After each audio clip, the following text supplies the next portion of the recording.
we used to be on the road. You'd be like, yo, let me go with my Puff room, see what they doing. And you knock on Puff door, he'd be sitting there damn near butt naked. You ever just had a grown-ass man answer his hotel door butt naked, and they'd be like, come on in? You'd be like, I'll come back. Bro, put some clothes on. What are you doing? I don't want to see you naked. Grown man stuff. Yo, that's kind of disrespectful.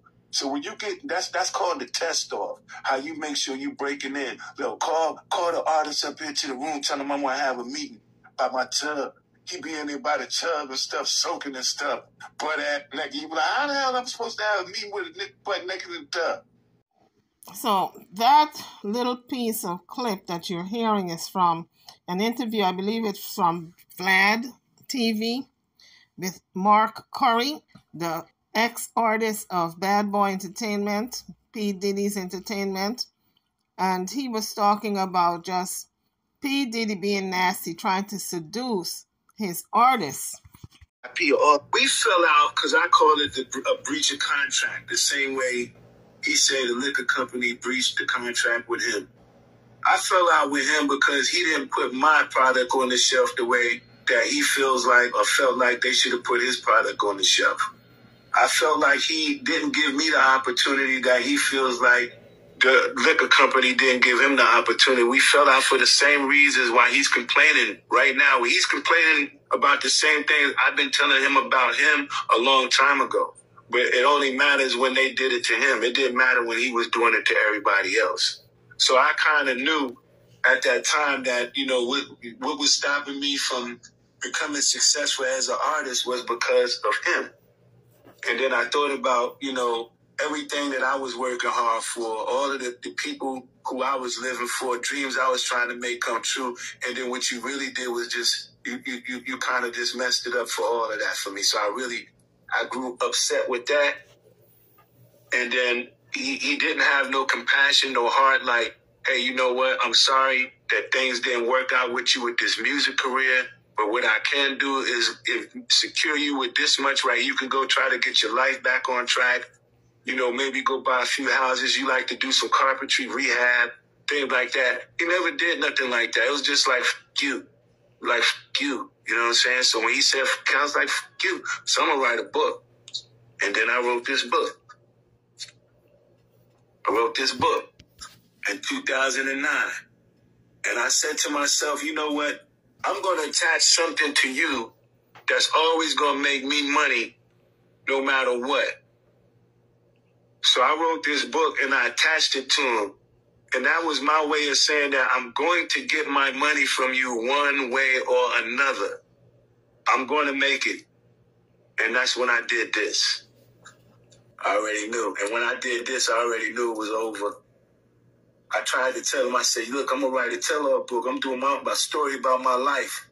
I guess he thought it wasn't nothing. And then, and I did it. A lot of people tried to say that they were going to write a story about a tell-all story. And a lot of people didn't get the opportunity to make their tell-all story. It seemed like everybody who was going to make a tell-all story, something happened to them. I mean, and I say something for, make things clear. Me is the walk that I live. The only person on the face of this planet that I ever could have that kind of altercation with, to where if something ever was to happen to me, man, look at him.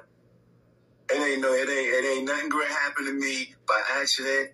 I'm not going to go trip and bump my nose on a wall. I'm not gonna have no pneumonia or nothing like that. I think he's alluding to the fact that Kim Porter died of pneumonia. And it's been alleged that Diddy had his hand in that. Don't know if it's true or not, so it's alleged. I'm not going to go trip and bump my nose on a wall. I'm not going to have no pneumonia or nothing like that. You understand? And if you ever see anything happen like that with me, you already know. But it won't always happen. I'm saying. So that's just how that is, man. That's what makes me feel confident to do the things that I do.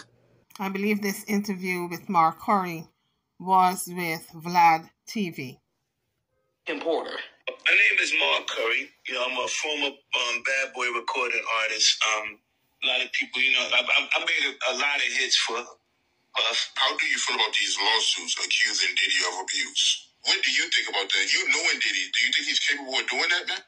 Do I think I think he's very capable of doing it. It's in his character. That's who he is. That's what comes with power. That's what comes with arrogance. That's what comes with, what makes him. I seen fights between, when he have an argument, fight with a female, wherever it may be. I seen it with my own friends. But sometimes you say, we all go through things, but once you have a sign of doing it over and over and over again, that's when it becomes a problem. You be like, so every relationship that you get in, you're violent in them? I was around when Cassie was there. I knew Kim Porter before I knew Puff.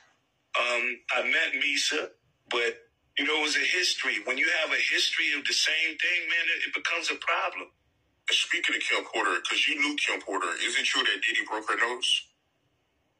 Bust her nose, man. Anytime a man would go out his way to wiretap someone's phone or put taps in their homes just to monitor their conversation, that's a sign of insanity.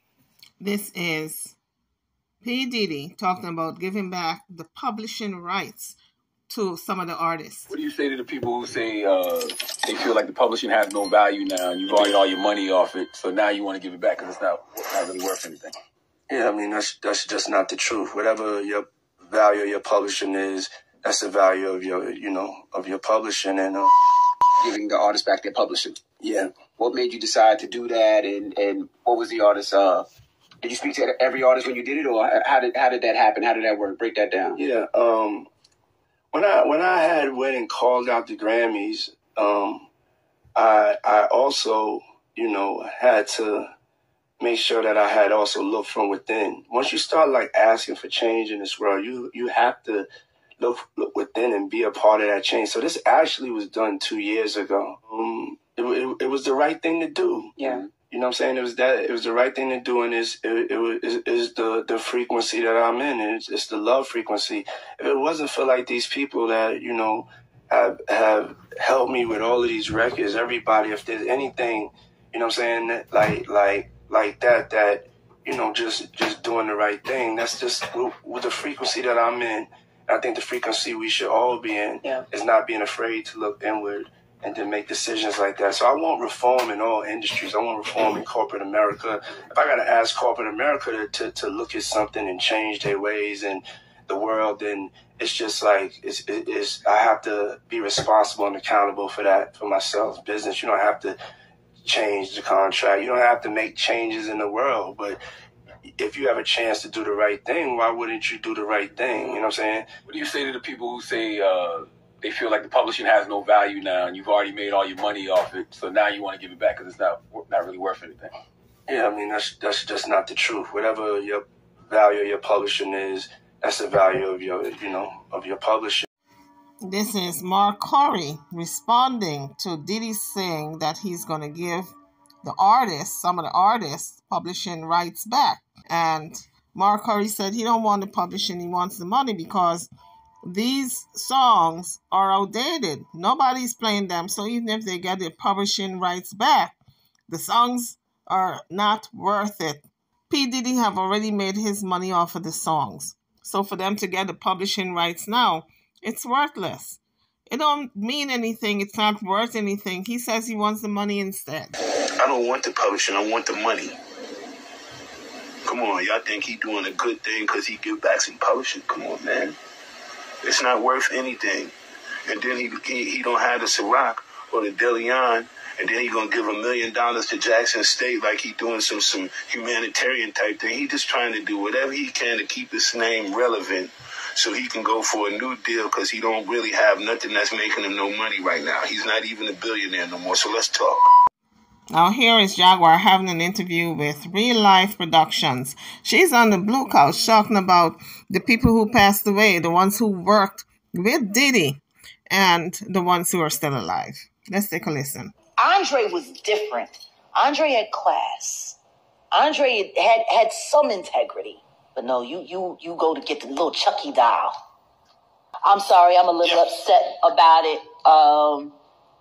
Because Al B. Shore just came out of his coma, and I've been talking to Al, and we've been texting back and forth, and I'm just glad that he's alive to text. Oh, definitely. Definitely. Yeah. But when you think about Kim, I was thinking to myself the other day, Uptown Records started with 5 people. Andre Harrell, I'll Be Sure, Heavy D, and Puffy.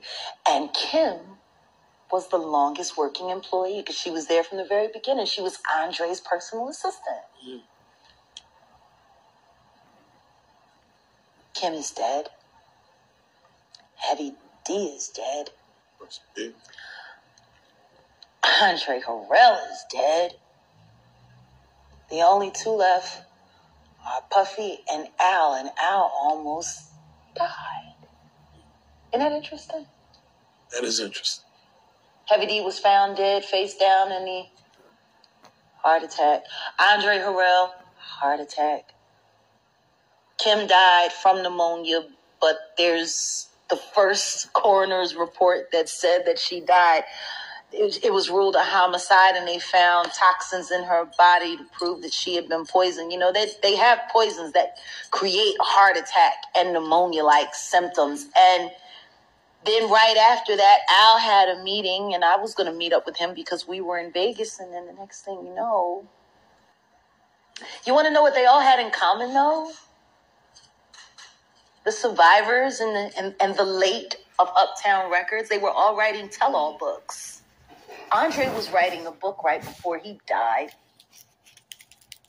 Heavy D was working on a book before he died. Andre was writing a book right before he died. Heavy D was working on a book before he died. Kim Porter was working on a book before she died.